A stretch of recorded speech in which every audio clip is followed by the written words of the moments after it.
नाज़रीन, एक नई वीडियो के साथ मैं हूं आपका मेज़बान रज़ा अब्बास। अफसोसनाक खबर के ऊपर बात करेंगे जिसकी ज़िक्र जो है वो पूरे सोशल मीडिया के ऊपर हो रहा है, मगर अभी तक पूरी कहानी है क्या है वो बहुत कम ही लोग हैं जिन्हें पूरी क्लैरिटी के साथ ये मामला उनकी समझ में आया है। तो मामला आपके सामने रख देते हैं। तो मामला कुछ यूँ है कि मोहम्मद आसिफ नेस्ले कंपनी में मुलाजिम होते हैं तकरीबन काफ़ी सालों से। वहाँ पर वो क्वालिटी सुपरवाइज़र के तौर के ऊपर अब अपनी खदमात को सर अंजाम दे रहे होते हैं कबीरवाला में, ज़िला खानेवाल में। फिर ये कुछ होता है, जो रिपोर्ट जो चीज़ें सामने की जा रही हैं वो इस तरह से रिपोर्ट की जा रही हैं क्योंकि मोहम्मद आसिफ हैं, उन्हें वहाँ की जो लेबर होती है उन्होंने अपना हेड जो है वो मुकर्रर कर देते हैं। यानी जिस तरह के कंपनीज के अंदर यूनियन वाला जो कंसेप्ट होता है उसी अंदाज के अंदर एक यूनियन बनती है और लेबर को लीड करते हैं ये मोहम्मद आसिफ।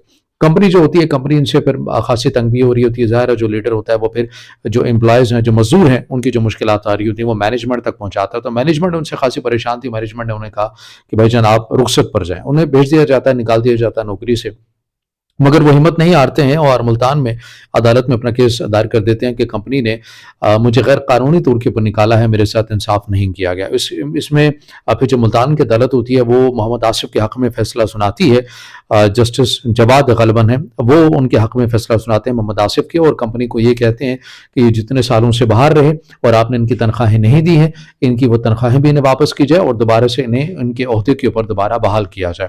अच्छा, कंपनी के लिए ये चूँकि एक ज़ुबकी का सामना होता है, कंपनी अपने लिए शर्मिंदगी समझती है कि हम इतनी बड़ी कंपनी है और हमें जो है वो एक मुलाजिम की जानिब से इतना सख्त किस्म का जो है वो हमें रद्द-ए-अमल जो है वो देखना पड़ा। तो वकील होते हैं उनकी कंपनी के अंदर, ज़ाहिर उनकी पूरी फर्म होती है। वकला उन्हें फिर ये मशवरा देते हैं कंपनी को कि आप ऐसा करें, आप ये जो मामला है मुल्तान अदालत से बाहर निकालें और इसे लाहौर हाई कोर्ट में लेकर आएँ। लिहाजा इसी केस को लाहौर हाई कोर्ट के अंदर चैलेंज किया जाता है और ये लाहौर हाई कोर्ट के अंदर तकरीबन बताया ये जा रहा है 7 साल तक ये केस चलता रहा। 7 साल तक मोहम्मद आसिफ की यह हालत हो चुकी थी कि उन्हें नौकरी से तो ज़ाहिर है निकाल दिया गया और फिर उन्होंने अब केस लड़ने के लिए और केस समाअत के लिए मुकर्रर हो सके, उन्होंने यहाँ तक नौबत आई कि उन्होंने अपना घर बेच दिया। उनके पास गाड़ी थी, उन्होंने वो बेच दी। बच्चे उनके उस तरह से स्कूल में नहीं पढ़ सके।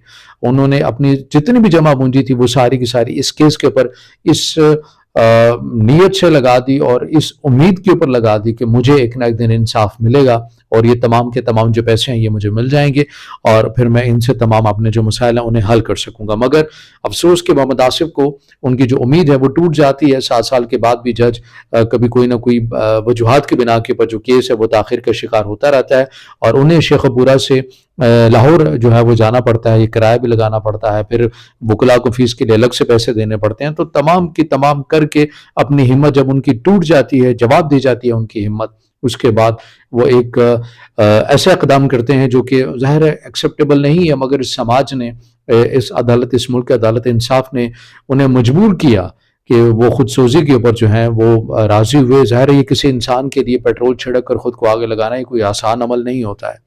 ये किसी भी इंसान के लिए ऐसे डिसीजन के ऊपर पहुंचने के लिए पता नहीं उसको कितनी बार फैसला करना पड़ता है, कितनी बार अपने फैसलों से वापस आना पड़ता है और कितनी बार खुद को तैयार करना पड़ता है। मगर बच्चे हैं उनके, वो उसके बावजूद वो इस फैसले के ऊपर रज़ामंद हुए। मगर हम ये बात फिर बार बार कह रहे हैं कि ये कोई एक्सेप्टेबल अमल नहीं है कि आप ऐसा जो इंतहाई जो इक़दाम है वो आप कर रहे हैं, लेकिन मोहम्मद आसिफ की जानिब से किया गया। अब इसमें जो एक चीज़ मैंने आपके सामने रखनी है वो आप देखिए कि इस निज़ाम इंसाफ के ऊपर एक और आप अफसोस या इन्ना लिल्लाहि व इन्ना इलैहि राजिऊन एक बार फिर आप पढ़ें जब ये आप बात सुनेंगे। वो इस तरह से कि लाहौर हाई कोर्ट के अहाते के अंदर ये सारा कुछ होता है। तो मामला हो तो ये होना चाहिए था कि लाहौर हाई कोर्ट की जो आला अथॉरिटीज़ हैं वो इस फैसले की तह तक जाती और देखती कि आखिर ऐसा क्या हुआ कि हमारे निज़ाम अदल के अंदर एक मजदूर को, एक मुलाजिम को इंसाफ नहीं मिल सका। मगर इस चीज़ के ऊपर इंक्वायरी नहीं होती। इंक्वायरी इस चीज़ के ऊपर पुलिस से करवाई जाती है कि आपने ये मालूम करना है कि ये शख्स अदालत के अहाते में पेट्रोल कैसे लेकर आ गया। ये तो बहुत बड़ा सिक्योरिटी रिस्क हो गया। यानी दूसरे लफ्ज़ों में कहने का ये मतलब था कि अगर मरना है तो अदालत से बाहर जाकर मरते, अदालत के अहाते में क्यों मरे हैं आप? ठीक है, तो अदालत के हाथों में पेट्रोल कैसे आ गया? ऐसा ना हो कि कल को हमें कोई आकर आग लगा दे, यहाँ पर ब्लास्ट हो जाए। तो अपना सिक्योरिटी का, अपनी हिफाजत की जितनी टेंशन है हमारी अथॉरिटीज़ को, एग्जीक्यूटिव को, और जिनके पैसों की वजह से तनख्वाहें ले रहे हैं, बैठे हैं और उन्हें इंसाफ देने के लिए बैठे हैं, उन्हें इंसाफ नहीं मिल रहा और बल्कि ये कह रहे हैं कि मजीद लाहौर हाई कोर्ट की सिक्योरिटी को सख्त कर दिया जाए कि एक शख्स पेट्रोल लेकर अंदर कैसे आ गया। ये नहीं हो रहा कि इसने खुद सोजी क्यों की है, وہ اس فیصلے کے پر کیوں پہنچا ہے، ہمارے نظام عدل نے اس کو انصاف کیوں نہیں دیا ہے، ذمہ داران کون تھے، انہیں کٹہرے میں لانا چاہیے، یہ چیزیں کر کے ازالہ کیا جائے۔ نہیں، کوئی ازالے کی بات نہیں ہے، بلکہ اس چیز کے اوپر انکوائری کی گئی کہ یہ شخص عدالت کے احاطے میں پیٹرول کیسے لے کر آ گیا۔